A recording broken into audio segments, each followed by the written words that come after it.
Bonjour et bienvenue dans l'almanach des Fées Célestes. Je suis ravi de vous retrouver pour les commentaires astrologiques pour la période du 2 au 9 février 2024, la quatrième et dernière phase de la première lune d'hiver nord, été, sud. Donc je suis désolé de vous apprendre que Christophe, on s'est entretenu 5 minutes là ensemble, mais il devait partir travailler. Donc je vais vous présenter cette vidéo toute seule.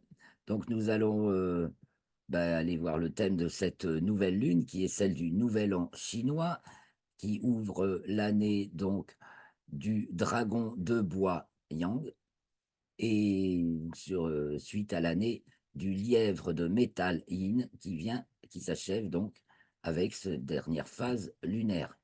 Donc c'est du dernier quartier, le 2 février à 23h17 en temps universel ou 3 février 0h17 à l'heure de notre montre en France métropolitaine, jusqu'à la nouvelle lune qui a lieu le 9 à 23h58, donc en temps universel 22h58, et à Pékin qui est à 8 heures d'avance sur le temps universel, ben, c'est déjà le 10 février. C'est pour ça que le nouvel an chinois, qui commence avec la nouvelle lune, commence le 10 février. Alors, nous allons donc regarder les thèmes de cette période. Je partage l'écran. C'est parti. Alors, j'étais en train de regarder les vidéos du Gaulisoir, là. Je vous reconseille fortement toute l'info, l'actu astrophysique, astronautique. Eh ben, c'est fort intéressant, aussi bien du point de vue astronomique que astrologique, parce qu'on suit, en suivant le développement de l'actu spatial, franchement, on suit beaucoup ce qui se passe dans les astres, justement. C'est pour ça que cette année, tiens, ben alors on y va sur nos thèmes. Cette année 2000, cette année 2024, avec, on va commencer par les gros morceaux, avec Jupiter et Uranus en taureau, donc on les voit ici en héliocentrique. Ici à droite, on les voit en géocentrique, n'est-ce pas? Donc on voit que pour le dernier quartier, ils sont en maison 7, donc c'est en taureau. Les deux planètes vont être conjointes très prochainement, en avril, en héliocentrique, et ça va suivre. Donc l'année est marquée par la conjonction Jupiter-Uranus en taureau. Et alors, ça s'illustre magnifiquement dans le mouvement des agriculteurs, là, qui soulève vraiment, donc bien sûr, l'agriculture, hein, la source de nourriture de taureau, hein, existence de l'intégration, on a besoin de manger. Donc, nos agriculteurs qui mènent le mouvement, là, qui risquent de bien faire tout basculer, tandis que on a un président aux abonnés absents, comme on a pu le voir, et ce qui traduit un peu pas mal ce Pluton au fond du ciel. Donc, Pluton qui vient d'entrer dans le signe du Verseau et qui va s'y trouver en 2024 jusqu'au mois d'août, puisqu'elle va rétrograder à partir du mois de juin, non même de mai, ou même de fin avril, jusqu'au mois de octobre. Et donc d'août à décembre, elle retournera encore une fois dans le signe du Capricorne en géocentrique, tandis qu'en héliocentrique, Pluton entre une bonne fois pour toutes dans le signe du Verseau le 12 avril, si je ne m'abuse, en coordonnées apparentes de la date, ce qui donne une variation, je le répète encore, hein, pour beaucoup, ils sont calés sur des éphémérides, enfin, ils suivent des éphémérides en coordonnées moyennes de la date calée sur l'an 2000, donc c'est moins juste, évidemment, on est dans un flou, un certain flou, mais enfin, il y a des limites sur le flou. Et donc, en coordonnées apparentes de la date, on est plus dans le réel et calé sur la bonne position du Soleil euh, par rapport à l'équinoxe vernal, que sinon c'est calé en 2000, puis après ce sera calé en 2050, bien sûr, ça fait des gros pas, parce que là, le pas est ajusté à l'année. Voilà, heu, Pluton dans le signe, du Verseau, donc ensuite pour 19 ans et donc on entend j'ai entendu beaucoup, beaucoup de vidéos et de commentaires là-dessus. J'ai même moi-même fait un article sur, Pluton, et son entrée dans le signe du Verseau. Il y a plusieurs choses effectivement qui signent Verseau, parce qu'on parle de l'entrée dans l'ère du Verseau. Les ères, c'est 2100 ans, hein. Donc effectivement, le début de l'ère du Verseau, c'est sensible. Alors avec Pluton qui va maintenant passer 19 ans dans le signe du Verseau, la dernière fois que Pluton est passé 19 ans dans le signe du Verseau, c'était à l'époque juste de la Révolution française, du moins le début et donc voilà, ça nous remet dans ce contexte. Donc le signe du Verseau, ben, j'ai envie d'en parler, on peut en reparler encore, Verseau, Taureau, un petit peu, puisque c'est là qu'on a, donc eu Pluton, Verseau, Jupiter, Uranus, Taureau et alors on n'a pas reparlé de Saturne et Neptune, donc les lampes en Poisson, qui font que, moi je pense que le décollage, des missions spatiales vraiment, entre autres la mission Artémis bien sûr qui vise à aller se reposer des êtres humains sur la Lune, ça va vraiment se déployer quand Saturne et Neptune se retrouveront toutes les 2 en Bélier. Or elles vont être conjointes début 2025 au 1er degré du signe du Bélier et après elles reviennent pas en arrière dans le Bélier du de dans le signe des Poissons du moins. Évidemment, en héliocentrique, ça c'est sûr. En géocentrique, elles avancent et reculent, les planètes. Donc, passons un petit peu sur le RET pour regarder Jupiter, relais de l'existence à la représentation. C'est la représentation de l'existence. Donc tous les noms, tous les corps, bah, notre corps par rapport à nos organes, si Mars c'est nos organes, Jupiter c'est l'organisation de tous nos organes pour donner une unité, un être humain par exemple. Si c'est, des individus au niveau de Mars, bah, Jupiter ça va être le groupe d'individus, donc la famille, le clan, le l'association, le pays, enfin le groupe, hein. On peut se référer à plusieurs, étendards, hein. Le soleil est là, c'est l'étendard, c'est la représentation. C'est, voilà, il y a le nom de famille, il y a le nom de, nationalité, il y a le nom de ou de son ethnie, il y a le nom de ces des associations dans lesquelles auxquelles on participe et cetera. Et aussi nous avons donc Uranus et les 2 puissances qui monte vers la représentation, qui converge donc cette année dans le signe du Taureau, de la transcendance à la représentation, c'est-à-dire du complexe multiple à l'unique, de l'inconnu invisible ou alors d'un éclair de connaissance, enfin d'une connaissance, une connaissance qui se dit, qui se représente, qui s'exprime, qui se montre. Voilà toute la fonction uranienne. Donc, évidemment, si Pluton n'est pas juste, Uranus est un tyran. C'est une exigence fondamentale, absolue, qui ne laisse pas de discussion possible comme c'est possible avec Jupiter. Avec Jupiter, on négocie, on discute. Avec Uranus, on y va, point barre. Droit, tout le monde dans le même but. Mais les 2 tendent vers un but commun. Voilà. Donc, il va y avoir toute notre, toutes nos valeurs et nos représentations, justement, d'abord se centrent sur les choses essentielles de l'alimentation et de l'agriculture et de la terre, donc signe de terre, le taureau, à savoir, le taureau dans les 3 signes de terre, bah, le premier c'est celui du Capricorne parce que si on regarde les triades, on va commencer laquelle saison commence par un signe de terre? Bah, c'est l'hiver avec le Capricorne, donc la terre en tant qu'objet compact, c'est la terre, planète, unité, graine, voilà, le concept de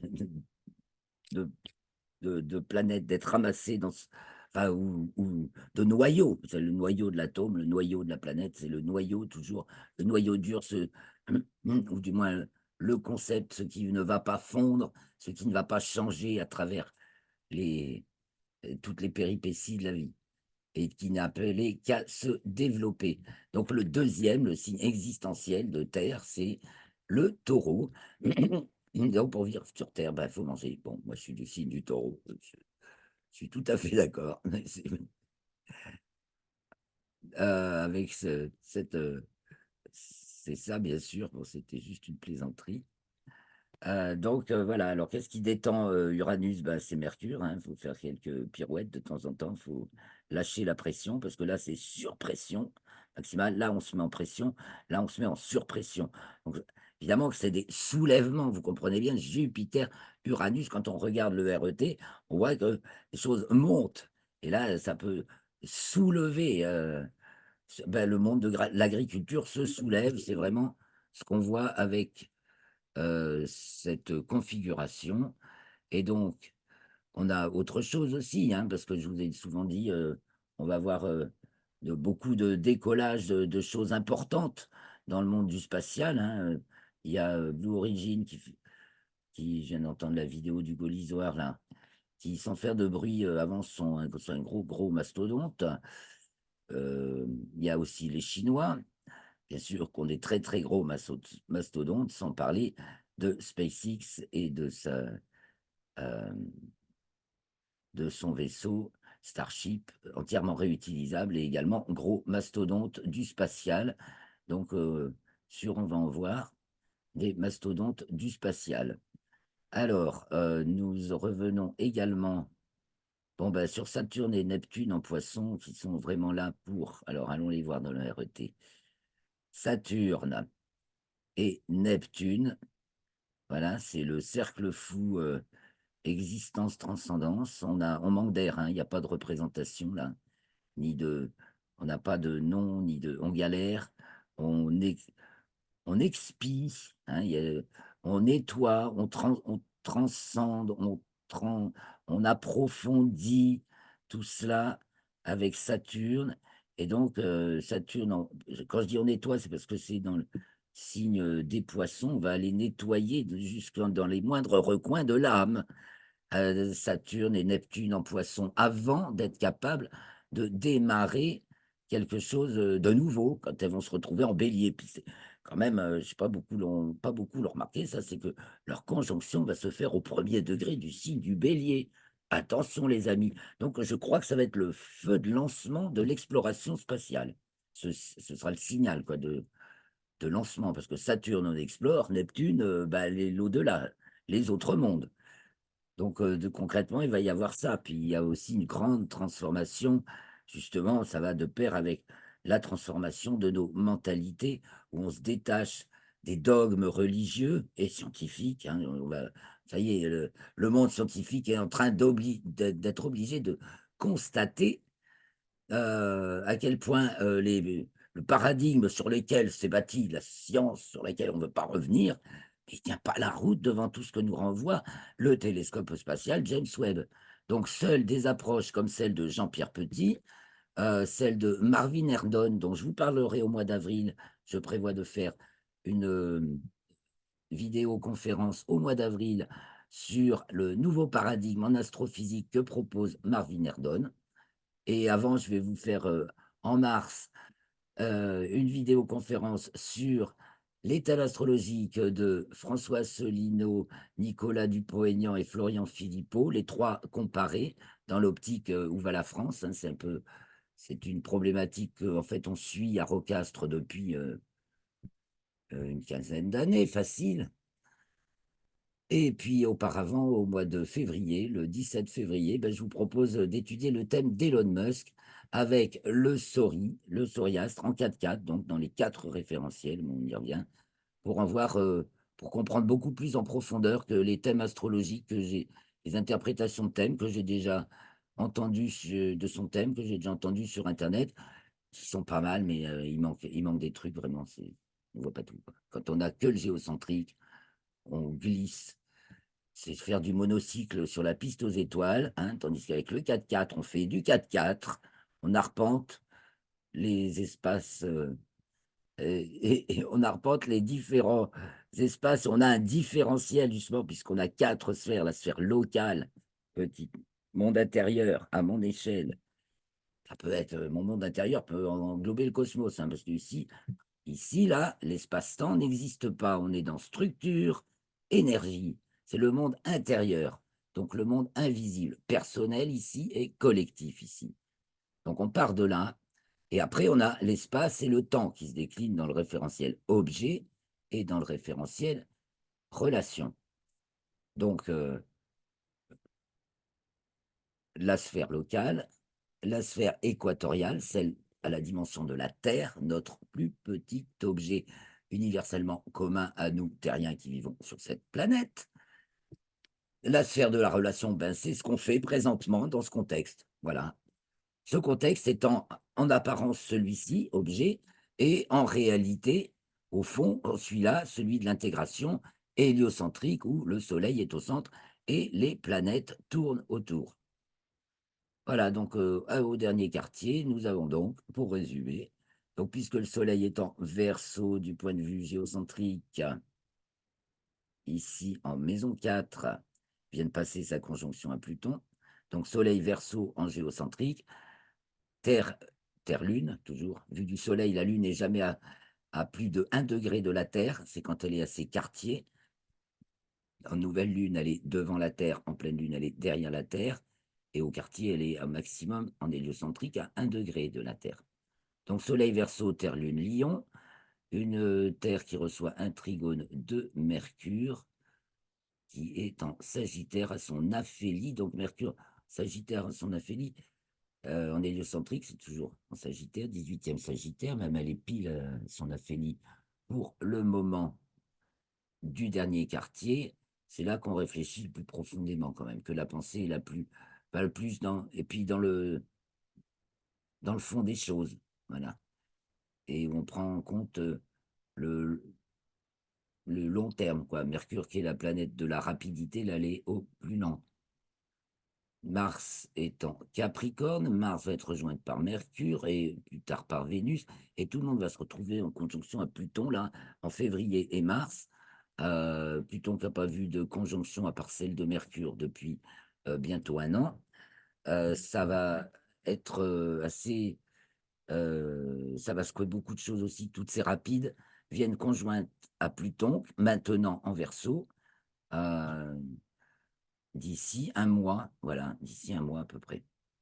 Donc en géocentrique, tout le monde avance puisque Uranus vient de reprendre son mouvement direct. On n'a plus de planètes rétrogrades. Elles sont toutes directes, les choses avancent. Il n'y a pas de retenue, les choses avancent vite, les choses se font. Tout ce qui a été mouliné auparavant se déploie maintenant.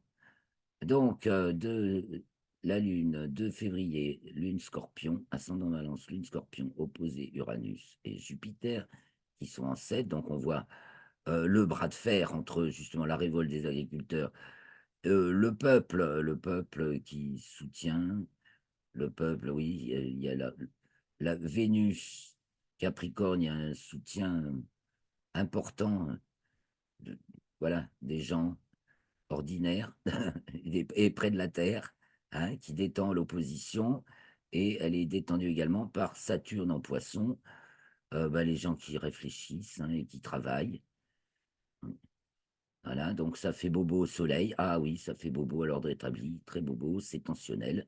Sur le soleil, il est évident que le pouvoir actuel est voilà, en train de nous montrer le mauvais côté du Verseau, c'est-à-dire son côté absolument totalitaire impérialiste, en mode Brésil. Je ne sais pas si vous avez vu ce film des années 80. Donc là, on voit bien on va redessiner quelque chose de nouveau. Bon, tous les ans, le Soleil est conjoint à Pluton, 2 jours plus tard que l'année précédente chaque année. Donc ça, de ce côté-là, il n'y a rien de nouveau sous le Soleil. Là, sauf que ça y est, Pluton est en Verseau, puis que le Soleil vient juste d'y passer, il n'y a rien eu d'autre encore. On est sur un terrain neuf. Un terrain neuf, et en plus, donc, la 4 qui tombe voilà, dans le signe du Verseau avec Pluton juste sur le méridien à peu près selon l'endroit où on se trouve en France. C'est donc, un moment où tout va se redessiner et où, ben, les c'est un moment de néant là, tout va tout est possible, hein. Pluton, c'est aussi l'avenir. Il y a une multitude de lignes de temps possibles, de schémas. Là, on va parler de schémas et de monde au pluriel. Et donc, Pluton reçoit un petit sextile de Neptune, toujours, donc les 2 sont reliés. Donc ça peut plutôt, favoriser une inspiration juste. Et donc, la figure tensionnelle, ouais, c'est le soleil en Verseau, là, on veut pas de l'ordre, cet ordre artificiel, parce que le Verseau, c'est quand même tellement idéaliste, c'est le projet, quoi. La graine au Capricorne, le germe au Verseau, ça commence à germer sous la terre, c'est-à-dire que par rapport à un projet, on a l'idée Capricorne et Verseau, on va faire les plans, on va élaborer le projet. Et puis, Poisson, on va commencer à mettre la main à la pâte pour le rendre, pour ensuite pouvoir le lancer en Bélier, puis le travailler en Taureau et le développer aux Gémeaux. C'est ça la logique du zodiaque qui échappe, à beaucoup de gens qui fonctionnent que par le symbolisme et qui voient pas le déroulement, c'est l'heure, c'est comme une horloge, hein, c'est les heures, le zodiaque annuel, c'est les heures de la Terre dans sa révolution autour du soleil et ça peut s'étendre effectivement jusqu'à la précession des équinoxes, c'est pour ça qu'on fait des phases de 12 grandeurs de 2100 ans chacune, sachant qu'en plus ça va dans le sens rétrograde. C'est-à-dire que là, on vient de l'ère des Poissons pour ce qui est de l'ère du Verseau, hein, et qu'on arrive dans celle du Verseau et que donc, c'est toujours ça, c'est une remarque très juste que j'ai entendue, et que je partage et que même j'en parle souvent. C'est toujours un moment où, une planète rentre dans un signe que c'est le plus marquant. C'est-à-dire que, par exemple, l'année prochaine, quand on va voir Saturne et Neptune entrer en même temps en Bélier, ça va vraiment se sentir. Ça risque d'être une année sèche, l'année où je 2025.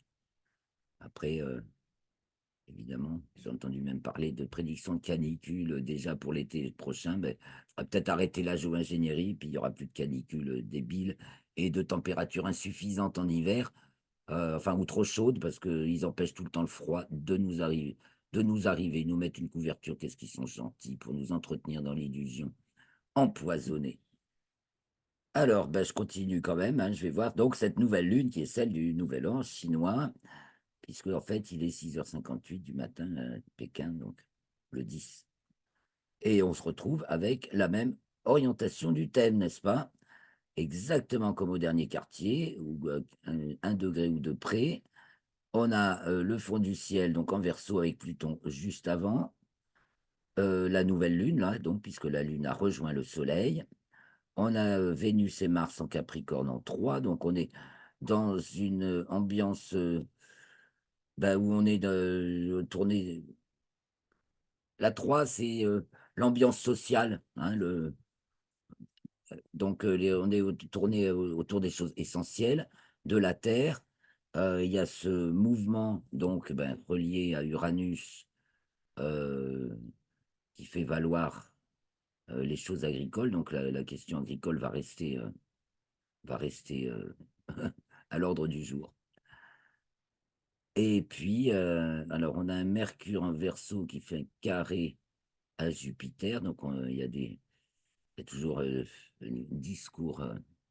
discours faux et on voit qu'en héliocentrique, Mercure se rapproche de Mars et donc, en Capricorne, est-ce qu'on va, alors très intéressant, trigone à Jupiter-Uranus, lesquels sont carrés à la Terre, qui représentent, l'ordre